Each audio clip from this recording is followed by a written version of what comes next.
If you've been following along on this journey of exploring the other side of fitness, you have heard me talk about the environment. You've heard me talk about emotional health, mental health, physical health. Talked about a little bit self-care. We talked about different perspective as from the practitioner, from the client, from the conscious, subconscious. We've talked about motivation. We've talked about a whole bunch of things. Now, how do they possibly all connect?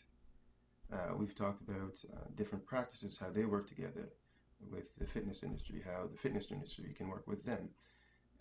And there's just so much going on. We've talked about the challenges of life, lifestyle, stress, stress management, sleep, all these different pieces of the puzzle. But how do they connect? Well, I'm going to introduce a different concept today, and this is the one of atmosphere. This is essentially the connection of all these things and how they relate to the environment, for lack of a better word, to make it a little bit more streamlined. But really, when we say there's a toxic environment and a healthy environment, these are kind of brought about by the atmosphere surrounding the situation. It's very important to note that when you are going or seeking or pursuing fitness, you're really after the atmosphere of fitness, the things that support fitness to happen. If you are going to achieve this thing in a purposeful way, in a long term way, in a restorative way, then it must be the way of the atmosphere. Now,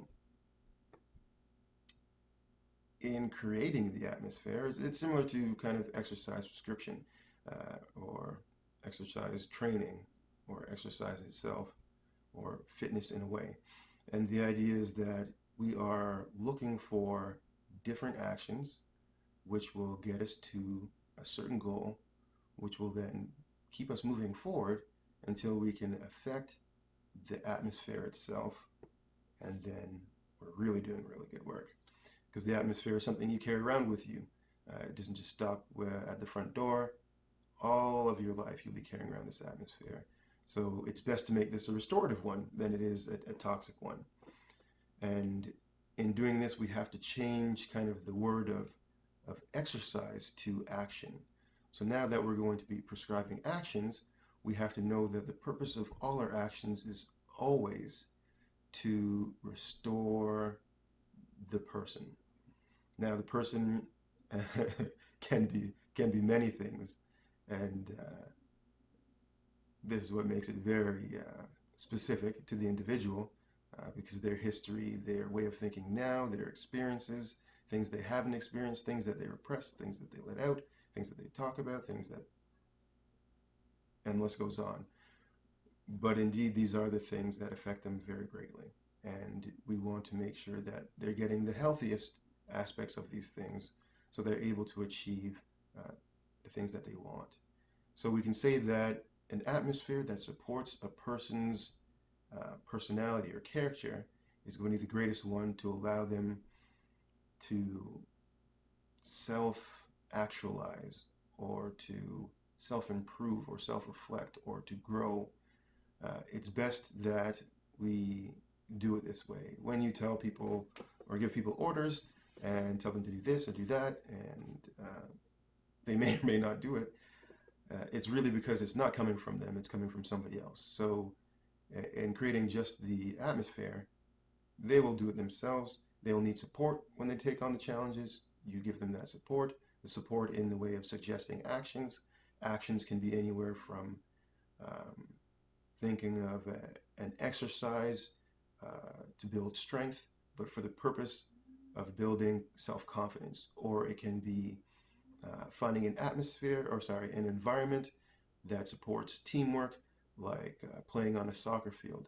But the idea of this experience is to bring home that piece that is kind of lacking for them to be able to fully actualize their personality.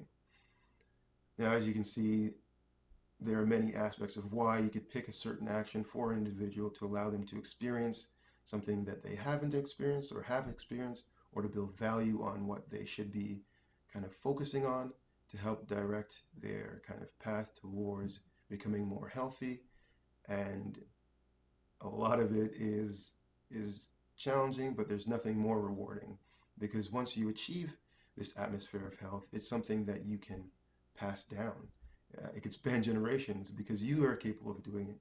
You will be the kind of person leading by example, and because it is such a positive way of living, people are going to want to have what you have. It seems really nice. You seem calm, relaxed. You're not stressed. You kind of know what the answers are.